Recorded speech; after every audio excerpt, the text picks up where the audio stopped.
exercise stops happening to you. Grounding and centering become the goal. So before we even get into a prescriptive number of reps or sets, we have to learn how to be grounded and centered. And yesterday we talked about agency. So grounding and centering supports your agency.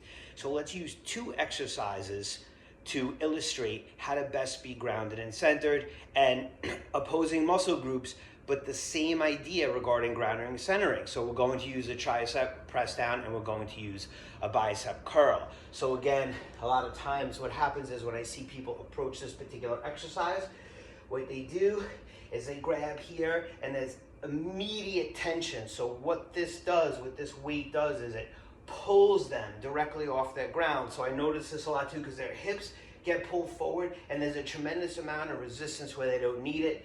You should be able to comfortably hold the weight here for an undetermined amount of time. You should have the control of it, right? Another thing I see all the time too is when people lose their centering. So grounding means how I'm contacting with the ground. Centering is going to refer to where my arm sits in the shoulder joint, right? So here's where they lose their ground.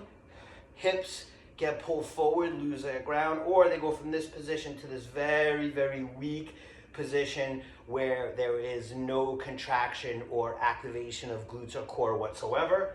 So we want to focus on our feet first. This is feet first on the ground. We're grounded, we have our hips slightly back. I'm able to hold this in place and breathe. So this is a sign of reactivity. You're out of your body.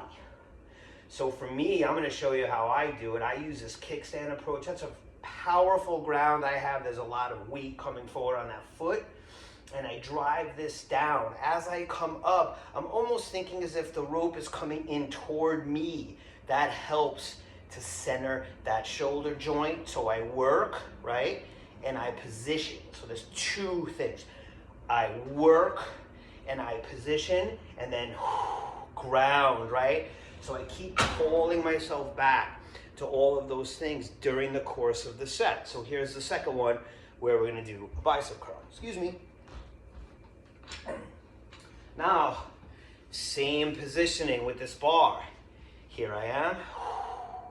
I breathe, I relax, I stay with my head is relaxed, my neck is in a relaxed position, so is my chin, and I curl. Now, this is a compensatory movement. So I am not going to let my hips shoot forward as I do this bicep curl. So many times what you see when people pick up the bar is this. So that's a tremendous amount of reactivity. You are no longer present in your body, you're somewhere else. So are you ready to practice, have a spiritual practice with some strength training? Well, this is it. Breathe. Ground your feet on the floor and lift. So keep that time under tension, right? We don't want to skirt away from the contraction. We don't want to skirt away from the resistance. Lift. Back down. Where is my focus? Actually on my feet. How are my feet contacting the floor? Lift. Good. So ready? We're going to work. Keep that arm in place and then reposition. Work, reposition. Feet on the floor.